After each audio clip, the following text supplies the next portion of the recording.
আসসালামু আলাইকুম ওয়া রাহমাতুল্লাহি ওয়া বারাকাতুহু। দূরে কাছে দেশে বিদেশে যেখান থেকে দেখছেন, আজ কেন্দ্র সরকার সংখ্যাগরিষ্ঠতার জোর দেখিয়ে সংবিধানের বিরুদ্ধে গিয়ে সংবিধান বিরোধী ওয়াকফ কালা কানুন 2025 তৈরি করেছে। তার বিরুদ্ধে দেশ জুড়ে বিভিন্ন রাজ্যে আন্দোলন হচ্ছে এখনো। বাংলাতেও ব্যাপক আন্দোলনের সাড়া পড়েছিল। যেদিন থেকে রাজ্য সরকার বলল যে আন্দোলন এখানে নয়, দিল্লি চলে যাও, সেদিন থেকে দেখা যাচ্ছে আন্দোলনের তীব্রতা অনেকটা ঝিমিয়ে গেছে। জানি না কারণ। তবে আহলে সুন্নাত ওয়াল জামাত দীর্ঘ 10 বছর ধরে সেই আন্দোলন করে আসছে। কম বেশি 10 বছর ধরে আন্দোলন করে আসছে।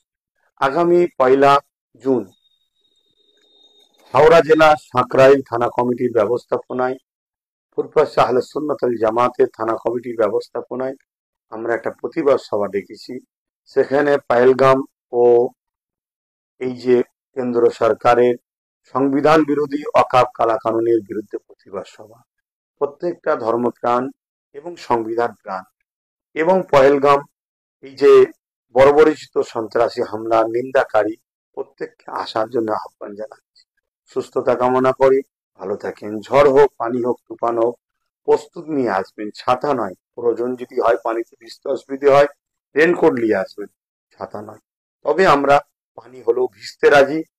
আমরা দেশ স্বাধীন করার জন্য রক্ত দিতে পেরেছি। আজকে দেশের সংবিধান শেষ হয়ে যাচ্ছে, ইসলামের ঐতিহ্য শেষ হয়ে যাচ্ছে, সেখানে একটু ভিজতে পারবো না?